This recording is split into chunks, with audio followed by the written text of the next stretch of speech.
ஸ்தோத்திரம் பண்ண தக்கவன் பகவான் தான்.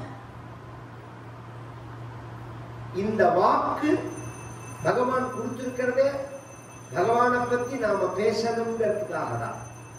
வெறும் எண்ண பரிமாற்றத்துக்கு இப்படி ஒரு அழகான சொற்றொடர்களை கொண்டதான மொழி அமைப்பு தேவையே இல்லை. ஒரு நாய் குலைச்சா இன்னொரு நாய்க்கு புரியாம இருக்க. ஒரு நாய் குலைச்சதுன்னா அது எதுக்கு குலைக்கிறது இன்னொரு நாய்க்கு தெரியும். இன்னொரு நாய்க்கு தெரியற விஷயம் இல்ல, நாய் வளர்க்கறவனுக்கே தெரியுது.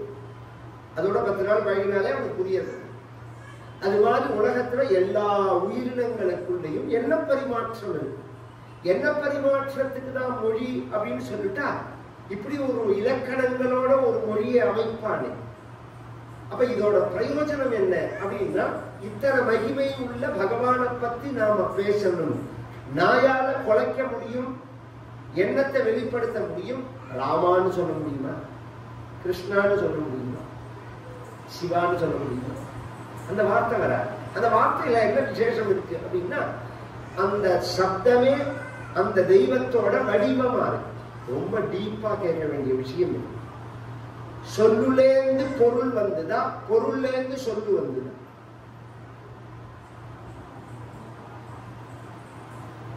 உலக படைப்பு எது எப்படின்னா சொல்லுலேருந்து தான் பொருள், சொல்லேருந்து தான் பொருள். லௌகீகமாவே சொல்றேன். இன்னைக்கு என்ன சமையல் பண்ணலாம் அப்படின்னு மாமி கேட்டான்னா, நீங்க கத்திரிக்காய் கறி பண்ணு அப்படின்னு ஒருத்தர் சொன்னான்னா, சொல்லும் போது கத்திரிக்காய் கறி இல்லை, அந்த சொல்லு மட்டும்தான் இருக்கு. அப்புறம் தானே அதுக்குள்ள பொருள் வருது. அது சரி சார், அந்த கத்திரிக்காய் கறிங்கிறதுக்கு இதுதான் அர்த்தம்ங்கிறது பொருளாலதான நாம அறிஞ்சுக்கிறோம். நமக்கு எப்படி தெரிஞ்சது? ஏற்கனவே ஒரு தடவை கத்திரிக்காய் கறி பண்ணியிருப்போம், அதனால அப்படி தெரியாது அப்படின்னா. சரி, ஏற்கனவே கத்திரிக்காய் கறி பண்றது அன்னைக்கு காலத்தாலும் இருந்தாலும் சொல்லியிருப்பாங்க, கத்திரிக்காய் கறி இருந்தாலும் சொல்லியிருப்பாங்க.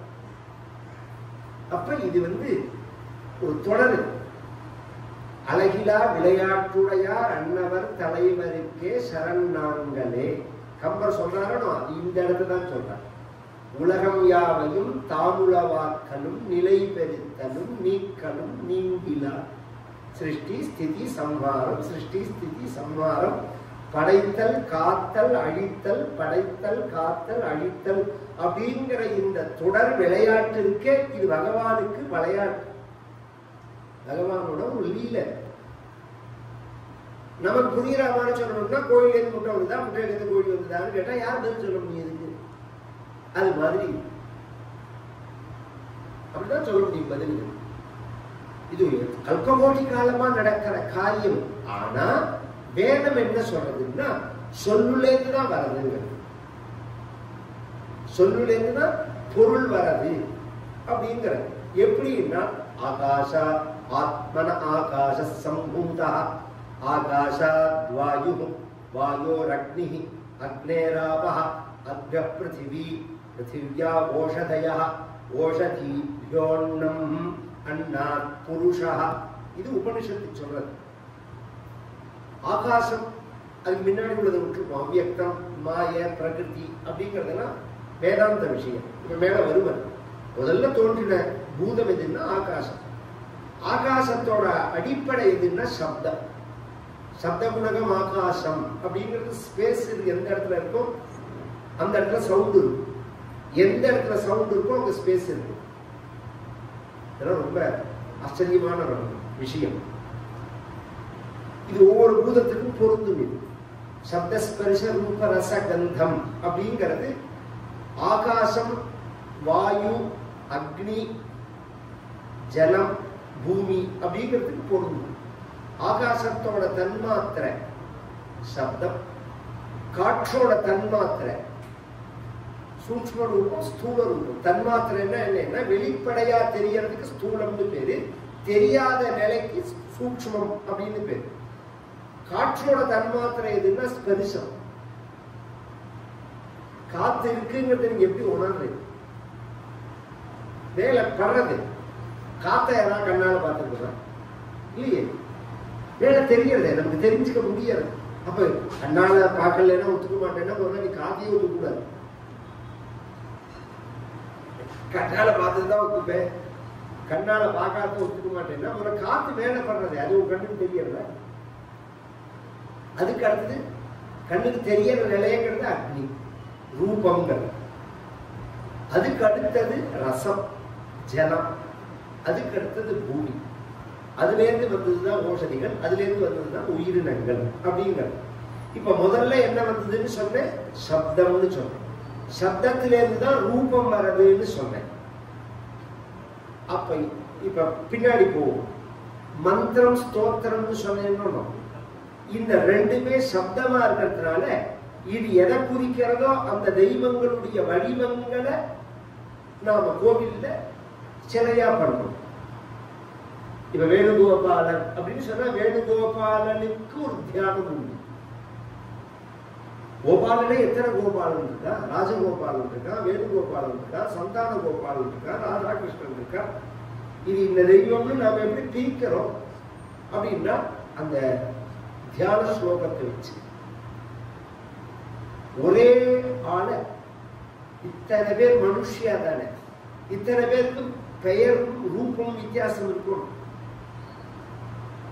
மூலப்பொருள் ஒன்னா இருந்தாலும் ரூபத்தினாலையும் சப்தத்தினாலையும் மாறுபடுறது. இவர் தாமோதரன்னோ, இவர் வாசுமாமான்னோ, இவர் கோபாலன் மாமான்னோ நாம ஏன் பிரிச்சு சொல்றோம்? உடம்பு எல்லார் உடம்புலையும் ஓடுறது ஒரே ரத்தம், ஒரே மாம்சம், ஒரே அஸ்தி, ஒரே சரீரம் தானே. எதை வச்சு பிரிக்கிறோம்னா பெயர் முதல்ல, அப்புறம் ரூபம். முதல்ல பெயர் தான் வருது, பெயர் தான் வைக்கணும் குழந்தைக்கு. வளர்ந்தப்புறம் தான் ரூபம் வருது, அடையாளம் தெரிகிற மாதிரி வரதே வளர்ந்ததுக்கு அப்புறம் தான். இந்த குழந்தைய கவனிச்சேன்னா அப்பா மாதிரி இருக்கானே அப்படின்பா. பிறந்த உடனே 6 மாசம் ஆயிருக்காது அம்மா மாதிரி இருக்கானே அப்படின்பா. 1 வருஷம் ஆயிருக்காது மாமா மாதிரி இருக்கானே அப்படின்பா. என்ன மாதிரி இருக்கான்னு நமக்கே புரியாது. எப்ப புரியும்னா 12 வயசுக்கு அப்புறம் தான் புரியும். 12ல இருந்து 14 வயசு தாண்டினா 14 வயசுல கரெக்டா சதுர்தசதா வருஷா நம்ம சாஸ்திரம் சொல்றது சயின்ஸை ஒத்துக்கிறது. 6 வருஷமா செல் பிரியற அந்த சிஸ்டம் இருக்கு. அம்மா மாதிரி அப்பா மாதிரி 12ல இருந்து 14 வயசுக்குள்ளதான் தனித்துவமான செல்லு வர்றது. 14 வயசுக்கு அப்புறம் தான் இவன் தனி ஆளா ஆறான். அதனால நம்ம சாஸ்திரம் என்ன சொல்றது, 14 வயசு வரைக்கும் அவன் பண்ற பாவத்துக்கு அவன் பொறுப்பு கிடையாதுன்னு. இது ஆணி மாண்டவிய சரித்திரத்துல மகாபாரதத்துல உள்ள விஷயம். அவர் சின்ன வயசுல ஒரு பண்ண தப்புக்கு யமதர்மராஜா ஒரு தண்டனை கொடுக்குறான். எத்தனை வயசுல பண்ணேன்னா 7 வயசுனா 7 வயசுல நான் பண்ணதுக்கு நான் எப்படி பொறுப்பா வேணா? இது தப்பு, இது ரைட்டுங்கிறது எனக்கு தெரியாது. எங்க அப்பா அம்மா சொல்லி கொடுக்கணும். எனக்கு நாமெல்லாம் தெரிஞ்சுக்கணும். அப்ப முழுக்க பேசாம தின்னுட்டு டிவி பார்த்துட்டு அவன் அழிச்சு போய் ஸ்கூல்ல சினிமா கழிச்சு போய் ஹோட்டல் கழிச்சு போய் சொல்லிக் கொடுக்க வேண்டியதை ஒன்னையும் சொல்லிக் கொடுக்காதபடிக்கு 30 வயசுல ஒன்றும் அழ வேண்டியது. புள்ள ஒண்ணுமே இல்லாம இருக்கான், ஒண்ணுமே தெரியல, அவனுக்கு ஒண்ணுமே புரியல. நீ என்ன கழிச்சேங்கிறது தான் கேள்வியே. அவனுக்கு தெரியறதுக்கு என்ன பண்ணினோம்? உங்க அப்பா அம்மா எல்லாம் அழிச்சு வந்ததுனால இத்தனை பேர் உட்கார்ந்து கேள்விச்ச. அடுத்த ஜெனரேஷன் ஏன் வரல? அதுதான் இந்த கேள்வி. ஏன் வரல அடுத்த ஜெனரேஷன்? நீங்க அழிச்சு வரல. தாத்தா பாட்டி அழிச்சு போனா அதுக்கும் விடுறது கிடையாது. ஒரு காலத்துல தாத்தா பாட்டி குழந்தையில பேர குழந்தையில ஒரு 8-10 வயசு வரைக்கும் காப்பாத்துவான், குழந்தையில வளர்ப்பான். அதுக்கு வழி கிடையாது. அதெல்லாம் விரட்டி அடிச்சாச்சு எல்லாத்தையும். இப்ப என்னன்னா இந்த கூண்டுல வச்சு இந்த தீனி போட்டு கோழி ஆடெல்லாம் வளர்க்கறாங்க மாம்சத்துக்கு வெட்டுறதுக்கு. அது மாதிரி குழந்தையில ஆத்துக்குள்ள வச்சு பூட்டிட்டு ஸ்கூலுக்கு போ, டியூஷனுக்கு போ, அதுக்கு போ, இதுக்கு போ, தின்னு, டிவி பாரு, இதோட முடிஞ்சு போயிடுது. அவனுக்கு ஒண்ணும் தெரியாது, ஒண்ணுமே தெரியாது. அவனுக்கு ஒரு மாம்ச ஆடு மாதிரி தான். அதனாலதான் அப்படியே இருக்கான். குழந்தை மனுஷர்களை மனிதர்களா வளர்க்க வேண்டாமா? இனிமையாவது அந்த தப்பை பண்ணக்கூடாது. நாலட்சியங்கிறது நீங்க நினைக்கிற மாதிரி ஸ்கூலுக்கு போனாதான் அறிவு வளரும் அப்படிங்கிறது விஷயம் கிடையாது. எல்லாமே அறிவு.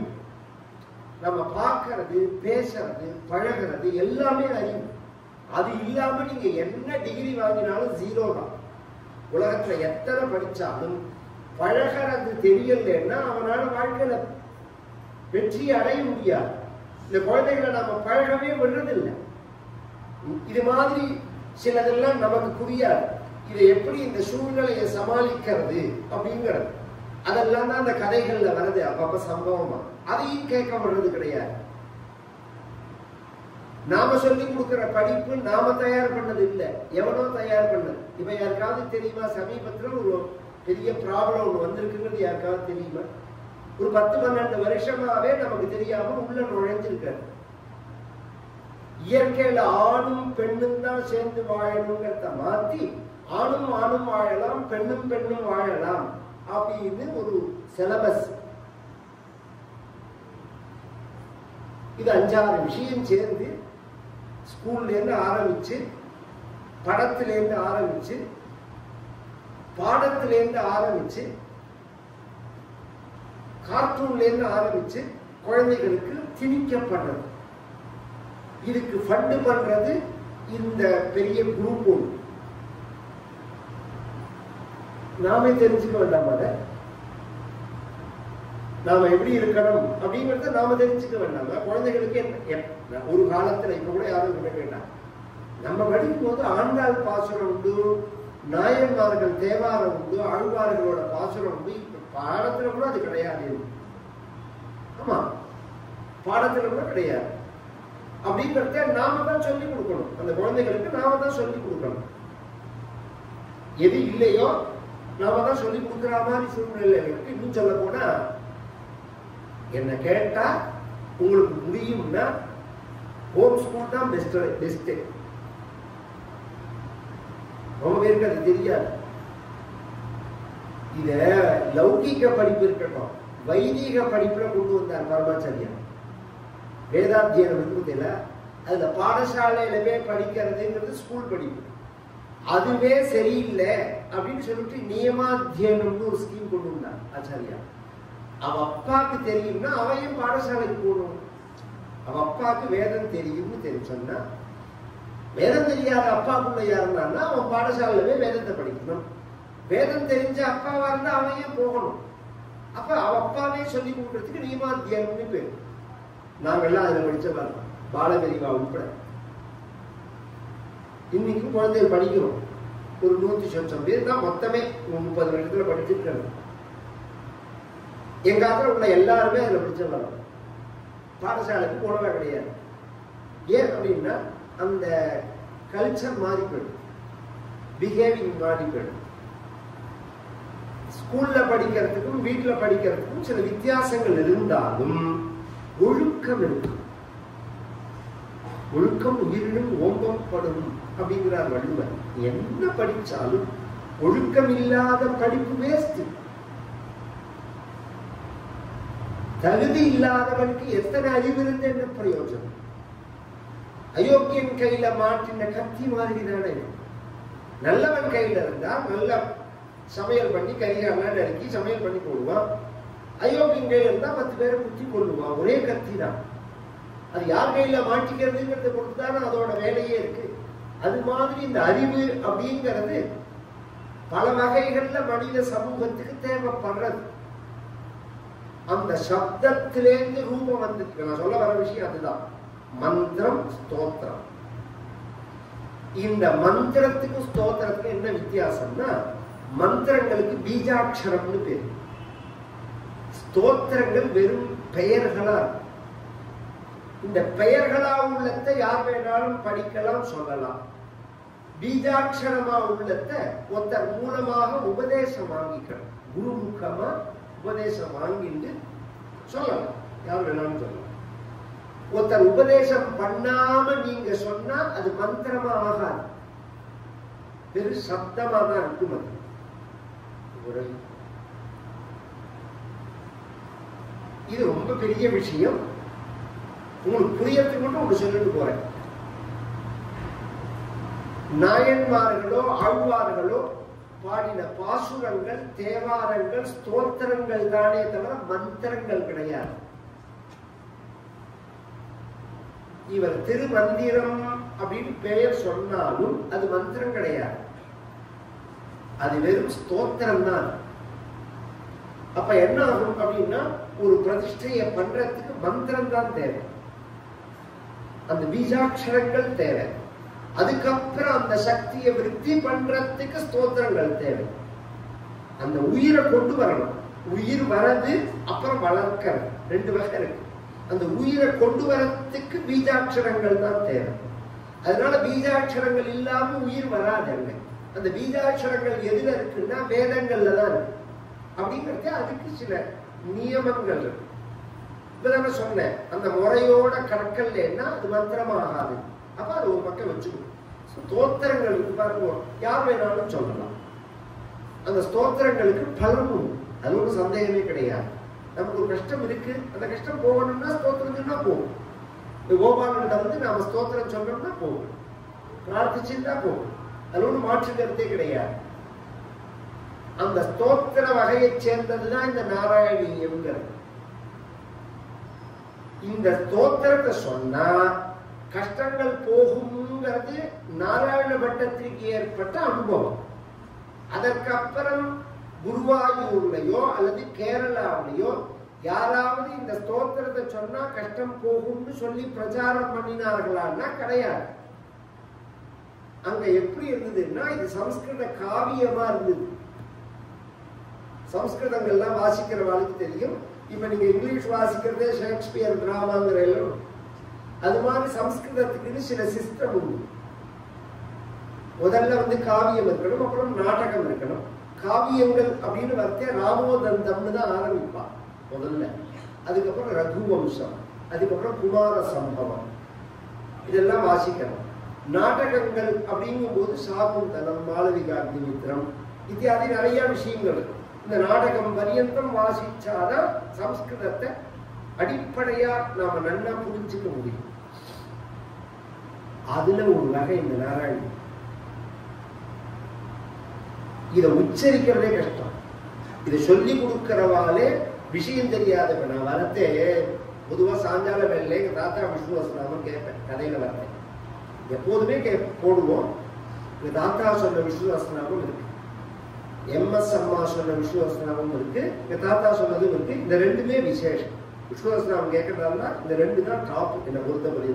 அந்த சப்தத்துக்கு அத்தனை சக்தி இருக்கு, சப்தத்துக்கு அத்தனை சக்தி இருக்கு. எங்க தாத்தாவுக்கு அவ்வளோ வைப்ரேஷனா விஷ்ணுவசனாமம். அது முடிஞ்ச உடனே ஒரு லலிதா சஹஸ்ரநாமம் வந்து ஆட்டோமேட்டிக்கா யூடியூப்ல வியூஸ் பார்த்தா ஏகப்பட்டது இருக்கு. காது கொடுத்து கேட்க முடியும். அந்த பத பிரயோகம் இருப்பதில்ல. ஒரு சினிமாவில் உன் பேர் என்ன அப்படின்னு கேட்ட உடனே பாரதி, கோபாலகிருஷ்ண பாரதி அப்படின்னு உடனே அவனுக்கு யாவும் வராது, நாமும் வராது. உன் பேர் மட்டும் பாரதியான்னு கேட்பான். அது மாதிரி ஷாவும் வரல, ஷாவும் வரல, சேவும் வரல, சேதான் வருது. லலிதா சஹஸ்ரநாமம் முழுக்க அபத்தம். நான் என்ன சொல்றேன், அபத்தமா பாடக்கூடாதுன்னா பேஷா பாடலாம், நீ பாடிக்கலாம். ஒரு ரெக்கார்டு கொடுக்க வந்து ஒரு ரெக்கார்டை கொடுக்கறதுக்கு முன்னாடி MS அம்மா எவ்வளவு தெரியுமா உழைப்பா.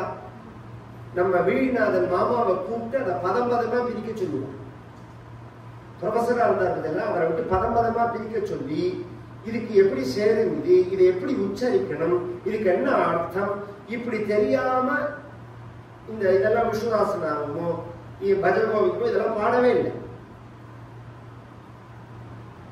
அதை நாம தெரியாம உச்சரிக்கவே கூடாது. இன்னொருத்தருக்கு சொல்லும் போது அது கிராஸ் ஆயிடுறது. அப்ப கரெக்டா இருந்தா தான் நாம சொல்லலாம், அது கரெக்டா இல்லைன்னா சொல்லக்கூடாது. அது மாதிரி நாராயணியும் ஒரு கிளாஸா தான் இருந்தது. இத சொன்னா வியாதி போகும் அப்படின்னு இன்னைக்கு உலகம் முழுக்க பிரசித்தமானது யாராலன்னா சேகாலிபுரம் அனந்தராம தீட்சிதரால். அவர் இல்லைன்னா இந்த குருவாயூரப்பனை இன்னைக்கு நாம போய் சாதாரணமா பார்க்கலாம். அவர் தான் இவ்வளவு கூட்டத்தை கலப்பி விட்டது. இல்லைன்னா சாதாரண பிள்ளையார் கோவில் மாதிரி இந்த குருவாயூரப்பன் தான். எனக்கு தெரிஞ்சு 50 வருஷம் முன்னாடி சாதாரணமா இருந்தது. பையன் கூட்டம் உண்டு, சாதாரணமா தான் இருக்கும். அதுக்கு முன்னாடி உள்ள ஒருத்தர் சொன்னார், மும்பாயில ஒரு டாக்டர் சொன்னாரு, டாக்டரோட அப்பா, இப்ப 2020 வருஷம் இருக்கு. அவர் சொல்றார், 110 வருஷம் முன்னாடி எனக்கு சொந்த ஊர் குருவாயூர் தான், பிறந்த ஊர். நானும் என் தம்பியும் ஸ்கூலுக்கு போவோம். போறதே பையன் மாட்டி வாசல்ல வந்து கன்னத்துல போட்டு போவோம். மாமா ஒருத்தர் இருக்க மாட்டா ஈ கேட்க கிடையாதுன்னு. அப்படி இருந்த குருவாயூரப்பனுக்கு இன்னைக்கு உள்ள போக முடியல. உதயாஸ்தமன பூஜை கிடையாது, டேட் கிடையாது, உதயாஸ்தமன பூஜை கிடையாதுன்னா தேதி கிடையாது. இப்படி ஆனதுக்கு காரணம் என்னன்னா எங்க தாத்தா அவர் காலத்துல அவருக்கு ஒரு ப்ராப்ளம் வந்தது. அவர் நாராயணியத்தை பாராயணம் பண்ணா அவருக்கு எப்படி அது பரிச்சயமாச்சு, இது எப்படி ஸ்ப்ரெட் ஆனதுங்கிறதுக்காக சொல்ல வர. இது காவியமா இருந்ததா, பைங்காநாடு கணபதி சாஸ்திரின்னு ஒரு மகா ராஜு சாஸ்திரி காலத்துல இருந்தவர். அவருக்கு கேரளாவில் ஒரு சம்பந்தம் உண்டு. அங்க போறதை இந்த ஓடச்சொல்லி எடுத்துன்னு வந்தாரு. இது வியாக்கரண சுத்தமா பவித்திரமா இருக்கு அப்படிங்கிறத இது ஒரு காவியமா கிளாஸ் மாதிரி இருக்கலாமே அப்படின்னு சொல்லி வித்வான்கள் கிட்ட பரிச்சயப்படுத்தும் போது அவரோட சகாவோ அல்லது சம்திங் சிஷ்யரோ கடலங்குடி நடேசாஷி இந்த டீநகர்ல இருந்தா நடேசன் தெருன்னு இன்னைக்கு மாத்திருக்காலே, அதுக்கு நடே செய்யற தெரு இருந்தது, அதுக்கு முன்னாடி கடலங்குடி நடே செய்யற தெரு இருந்தது. இன்னும் கொஞ்ச நாள் நடத்தெருன்னு மாத்திருவாங்க. கடலங்குடி அவர் தான் முதல்ல அங்க இருந்ததே, அதுக்கு முன்னாடி ஆளே கிடையாதுங்க. அவர் தான் முதல்ல அந்த தெருவுக்கு வந்ததே. அவர் இந்த காவியத்தை பார்த்துட்டு ரொம்ப நல்லா இருக்கு அப்படின்னு சொல்லிட்டு பாகவதத்துக்கு வியாக்கியானம் போடும்போது ஸ்ரீதரியத்தோட தமிழ்ல முதல்ல போட்டவர் அவர் தான். பாகவதம் இன்னைக்கு நம்ம சாதாரணமா ஸ்லோகம் அர்த்தம்னு படிச்சா போறாரு. பாகவதத்துக்குள்ள வியாக்கியானங்கள்ல முதலான வியாக்கியானம் ஸ்ரீதரியம் தான், அப்புறம் தான் மற்றதெல்லாம். ஏன்னா பாகவதத்தை புரிஞ்சுக்கிறதுக்கே ஒரு பக்தி வேணும். பக்தியா பாகவதம் ஞேயம். ராமாயணம் மாதிரி வெறும் சப்தார்த்தம் தெரிஞ்சா மட்டும் பாகவதத்தை சொல்லிட முடியாது, ராமாயணமே சொல்ல முடியாது. ராமாயணத்துக்கு ஒரு மகிமை உண்டு, இருந்தாலும் சுலபம் ராமாயணம். யார் வேணாலும் ராமாயணம் சொல்ல முடியும், யார் வேணாலும் பாகவதம் சொல்ல முடியாது. அதனாலதான் நீ பாகவதம் சொல்றதா குறைச்சல். அப்படியே சொன்னாலும் 3-4 சப்ஜெக்டை தாண்டி பேசவே மாட்டாங்க. நரசிம்ம அவதாரம் சொல்றேன்பா, கஜேந்திர மோட்சம் சொல்றேன்பா, இந்த 2 தான் எனக்கு. கிருஷ்ணாவதாரம் சொல்றேன்பா, இதை தாண்டி பின்னாடி கிட்டக்கையே போக முடியாது. அதுக்குள்ள முதல் ஸ்லோகமே அர்த்தம் சொன்னா அவ படிச்சிருக்காளா இல்லையாங்கிறதே தெரியும். ஜென்மாத்திய யதோன்மயாதி இதரதஷ்ட, முதல்ல அன்வயப்படுத்தினாலே அவ புத்திசாலிகள்.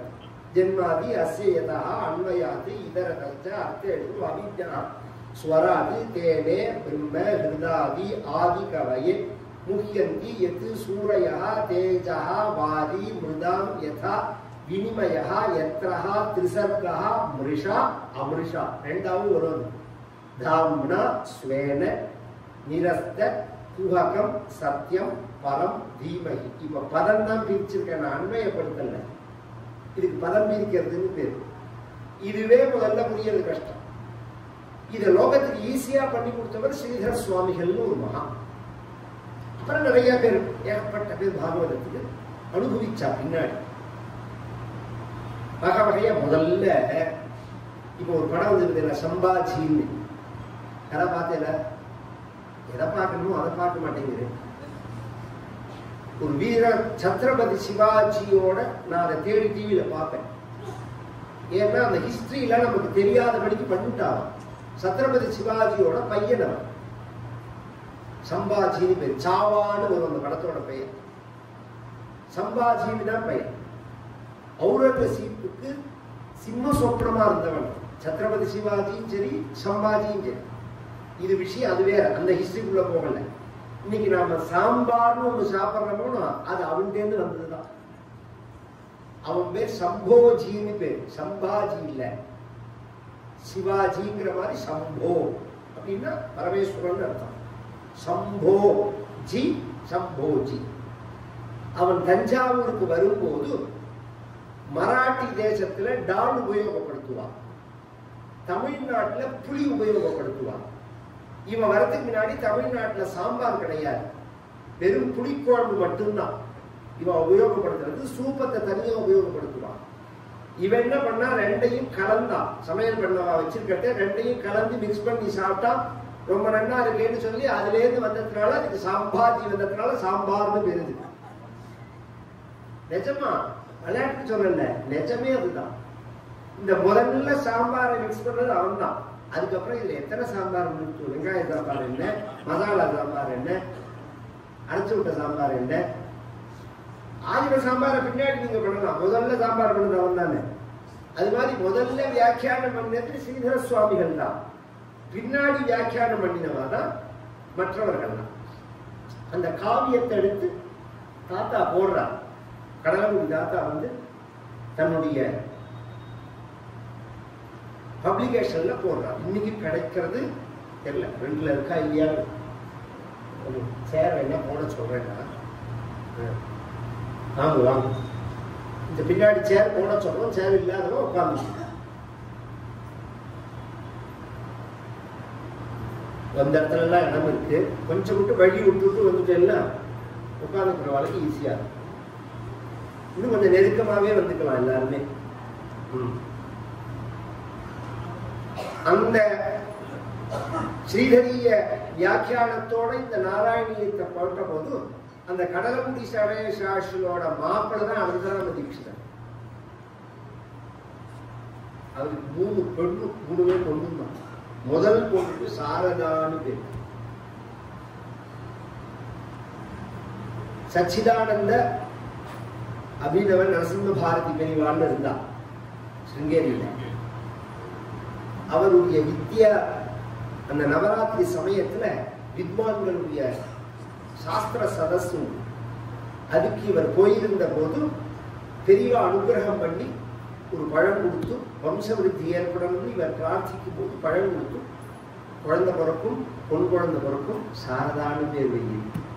முன்னாடி எல்லாம் குழந்தை பிறக்கும், பொன் குழந்தை பிறக்கும், சாரதான்னு பேர் வையி. இதோட நிறுத்திக்கல, அவதார புருஷனை கல்யாணம் பண்ணிப்பான். அவதாரமான மகானுத்தர பர்த்தாவா அடைவார் அப்படின்னு புறக்கிறதுக்கு முன்னாடியே தெரிஞ்சு விட்டார் தெரியுமா. அதுதான் எங்க பாட்டி தாத்தா தான் இந்த அவதார புருஷன். மகா அந்தராம தீட்சிதர் செங்காலம். இந்த தாத்தாவோட பழகினவாளுக்கு தான் நான் சொல்றது. கோடி பேர் இருந்தாலும் தாத்தா கதையை கேட்டவா இன்னொருத்தரோட அதை கம்பேர் பண்ணவே மாட்டான். ஏன்னா இதை விட இந்த ராஜாஜியே கேட்டாரு, யார் வைஷ்ணவாலே கேட்டார். நம்ம வைஷ்ணவாலே 1000 பேர் இருக்காலே, அதெல்லாம் விட்டுட்டு நீயே இவர் கதைக்கு போற, ஒரு ஸ்மார்த்தர் சொல்ற கதைக்கு போறேன்னு வந்து ஒரு வித்வான் சண்டை போட்டார். கரெக்டா சாயங்காலம் 5 மணி அவர் ராத்துக்கு வரும்போது, இப்போ உனக்கு ராத்திரி என்ன வேலைன்னு கேட்டாரு ராஜாஜி. இன்னைக்கு ஒன்றும் வேலை இல்லைன்னா, அப்ப என்னோட வாழ்ந்த எங்க போறேன்னா, நான் திருவல்லிக்கேணி இந்த ஸ்கூல் இருக்கு பாருங்க, ஹிந்து ஸ்கூல், அங்க போறேன். எதுக்கு போறேன்னா ஒரு பிரவச்சனம். அவர் கூப்பிட்டாரேன்னு வந்துட்டார். வந்தா தாத்தாவோட பிரவச்சனம் முன்னாடி வந்து உட்கார்ந்துட்டா. இவருக்கு இஷ்டமே இல்லை, அந்த வித்வானுக்கு இஷ்டமே இல்லை. உட்கார்ந்துட்டா. உட்கார்ந்து 1/2 மணி நேரம் தான் ஆகிருக்கு. அந்த வித்வான் கண்ணிலேருந்து கண்ணீர் வர, தாரதாரையா கண்ணீர் வர. அப்ப கேட்டார் ராஜாஜி, படிப்புன்னு சொல்றையே, அந்த சாஸ்திரத்துக்கும் இந்த சப்தத்துக்கும் என்ன வித்தியாசம்ங்கிறது நீ உணர்ந்தியான்னு கேட்டார். ராஜாஜி ஒரு பேச்சுல சொல்றார், அது அப்படியே பை ரெக்கார்டு உங்கள்கிட்ட இருக்கு. நீங்க பேசணும் 5 நிமிஷம் அப்படின்னு தாத்தா நம்ம லட்சுமணன் இருந்தாலும் ரெக்கார்ட் பண்ணு. அவாத்துல உள்ள ரெக்கார்டர்ல தான் அது இருந்தது. நீங்க பேசணும் 5 நிமிஷம் அப்படின்னு உடனே நான் என்னத்தை பேச போறேன் ராஜாஜி. ஏன் நான் பேசுறதெல்லாம் மண்ணை தூங்குற மாதிரி, நீங்க பேசுறதெல்லாம் விதைய விதைக்கிற மாதிரி. இங்க உங்க சப்தங்கள்லாம் விதை விதைக்கிற மாதிரி ஒருத்தர் ஹிருதயத்துல போய் உட்கார்ந்துட்டு அதனால ஒரு பிரயோஜனம் இருக்கு. நாங்க பேசுறதெல்லாம் அழகா இருக்குமே தவிர பிரயோஜனம் இருக்காது. அது மாதிரி அந்த பிரயோஜனம், அந்த சப்தம் பகவத் ஸ்வரூபத்தை ஹிருதயத்துல கொண்டு நிறுத்தும். அதுக்குதான் உபன்யாசம்னு பேர். பாக்கி யார் பேசினாலும் அது கதாகாலட்சேபம், சொற்பொழிவு, இந்த வார்த்தைகள் தான் வரும். உபன்யாசம் அப்படிங்கிறது தாத்தாவோட சப்தத்துக்கு தான் பொருந்து வரும். பகவானை கொண்டு பக்கத்துல உட்காந்து தான் அனுபவிச்ச அந்த குருவாயூரப்பனை உலகம் முழுக்க சுதேசமித்திரன் எழுதினார். அப்புறம் கல்கியில எழுதினார் நாராயணியத்தை. உலகம் முழுக்க பிரசித்தியாச்சு. யார் வந்தாலும் அவளுக்கு நாராயணியத்தை தான் புஸ்தகத்தை கொடுப்பார் தாத்தா. அனுகிரகம் பண்ணி சுந்தரகாண்டம் நாராயணியம் இதுதான் தாத்தா சொல்றது. என்ன பிரச்சனைனாலும் இதை பாராயணம் பண்ணு. முதல்ல நாம ஒரு ஸ்டெப் எடுத்து வைக்கணும். பரிகாரங்கள்லாம் சத்தியம், அதுல ஒன்றும் ஆட்சேபனையே கிடையாது. சில பேர் பரிகாரமே பொய்ங்கிறான், அப்படி சொல்லக்கூடாது. நான் தான் சொன்னேன் ஜோசியம் உண்மை, ஜோசியம் தான் பொய்ங்கிறேன்னு. அது மாதிரி பரிகாரம் உண்மை, பண்ணி வைக்கிறவாதான் ஃப்ராட் அப்படின்றதுனால அந்த பரிகாரத்தையும் ஃப்ராட்னு சொல்லலாம். இன்னைக்கு உள்பட சத்தியமா உள்ளவா பண்ணி வச்சா பலிக்கிற பரிகாரங்கள் இருக்கு. எழுதி எழுதி கொடுத்துட்டு பண்ண முடியும். இது நடக்கும் சொல்றபடி பண்ணினா நடக்கும் அப்படின்னு. இதெல்லாம் நிறைய நான் சொல்லுவேன். 99% பரிகாரத்தினால மாத்திக்க முடியும் பிரச்சனைகள். 1% மாற்றணும். அது பகவான் கையில் இருக்காது. அது மாற்ற முடியாதான்னு தெரியாம நாம் முயற்சியே பண்ணாம எப்படி இருக்க முடியும்? குழைக்காதுங்கிறதுக்கு வைத்தியம் பண்றாரு டாக்டர். ஒரு சான்ஸ் தானே, குழைக்குமா அப்படின்னு ஒரு சான்ஸ் தானே. அது மாதிரி நாம முயற்சியே பண்ணாம எப்படி இருக்க முடியும்? அது வேஸ்ட் ஆகாது. இன்னொன்னு சொல்றேன், வைத்தியத்துல நீங்க 10 லட்சம் ரூபாய் செலவிச்சாலும் ஜீரோ தான். அது பரிகாரத்துல 10 ரூபாய் செலவிச்சாலும் இந்த ஜென்மால இல்லைன்னாலும் அடுத்த ஜென்மாவுக்கு அது வந்து அந்த புண்ணியம் டிரான்ஸ்ஃபர் ஆயிடும். இந்த ஜென்மாவோட பலிக்கலைன்னாலும் அடுத்த ஜென்மாவுக்கு அந்த புண்ணியம் வந்துடும். எத்தனையோ பேருக்கு நாராயணியம் தான் தாத்தா அனுகிரகம் பண்ணி கொடுத்தது. அதனால நாராயணியம் எங்க பாரு, எந்த ஊருக்கு போனாலும் நாராயணியம், எந்த கதையை சொன்னாலும் நாராயணியம், இப்படி சொல்லி சொல்லி சொல்லி அது பாடமா எடுத்து அதுக்கப்புறம் இப்ப பார்த்தோம்னா எல்லா ஊர்லயும் நாராயணிய கிளாஸ் நடக்கிறது. ஸ்திரீக்கள்லாம் நிறைய பேர் நாராயணியம் கத்துக்கிறான், எத்தனையோ பேர் சொல்லி கொடுக்கிறான். இதுக்கெல்லாம் விதை போட்டது யாருன்னா எங்க தாத்தா. இப்படி பிரசித்தமானதுக்கு காரணம் அவர் தான். அவர் அனுபவம். ஏன்னா அவர் சொன்ன மாதிரி இன்னொருத்தர் நீ பரியந்தம் முயற்சி பண்ணாலும் அது வராது.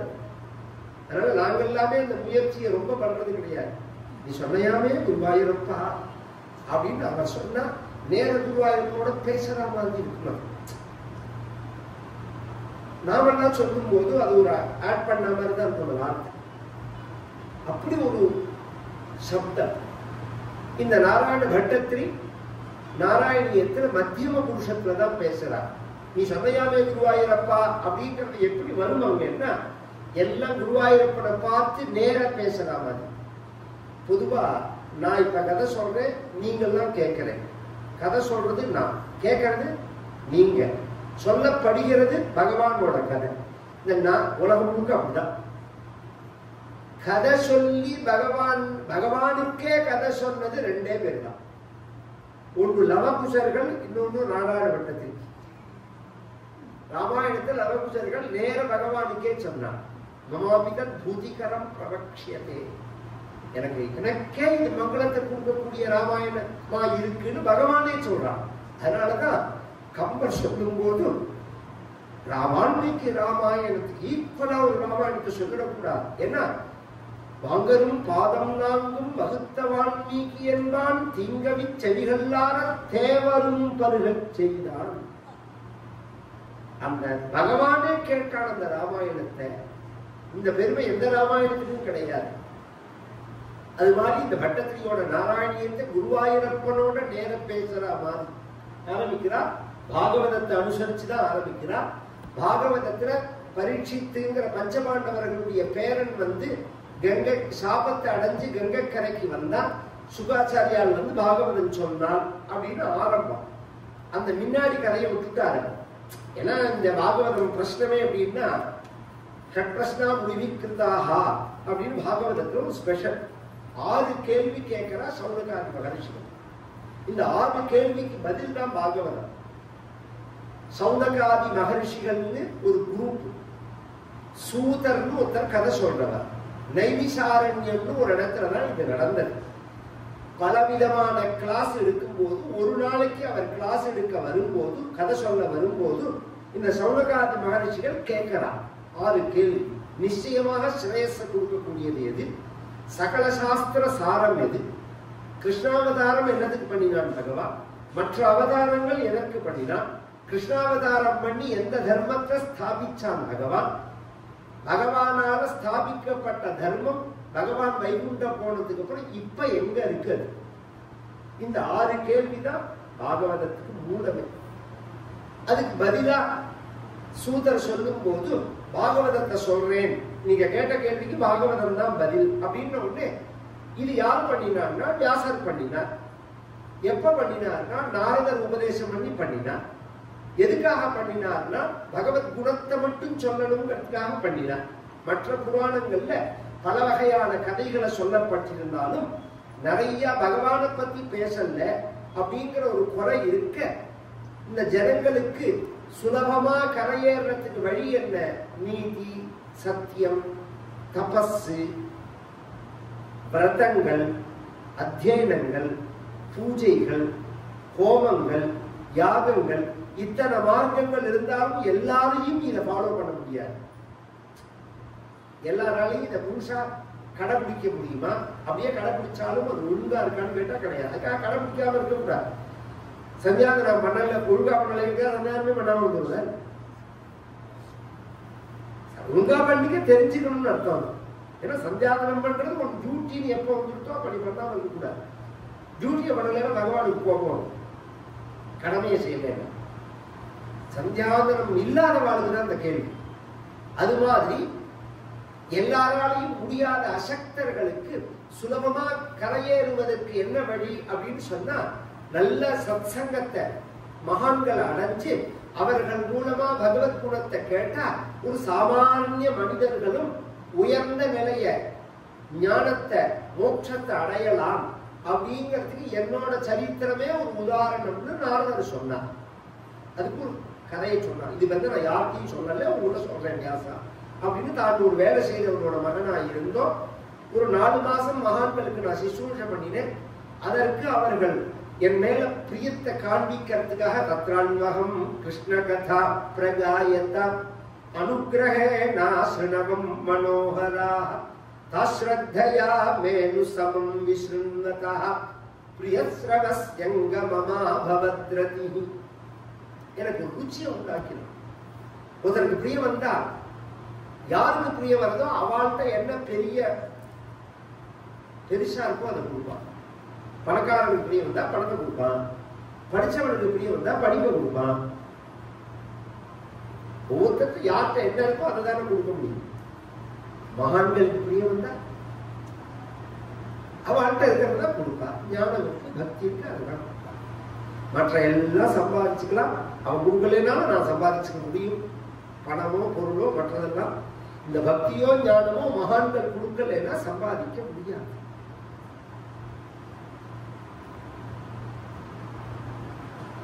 இது ஒரு ஆச்சரியம். ஒரு ஐயர் சொன்னார் அப்படிங்கிறது விஷயம் இல்ல. அறவாழி அந்தணன் தாழ் சேர்ந்தார்க்கு அல்ல பிறவாழி நீத்தல் அறிதுங்கிறார். யார்? வள்ளுவர். இதுக்கு என்ன இன்னைக்கு வியாக்கியானம் பண்ணி வச்சிருக்கானோ தெரியல, அது வேற விஷயம். ஆனா அந்த பேசினாலே புரியுற மாதிரி உள்ள குரல் இது. அறவாழி அந்தணன் தாழ் சேர்ந்தார்க்கு அல்லால் பிறவாழி நீத்தல் அறிது. மற்ற எல்லாத்தையும் தாண்ட முடியும், பிறப்பை தாண்ட முடியாது.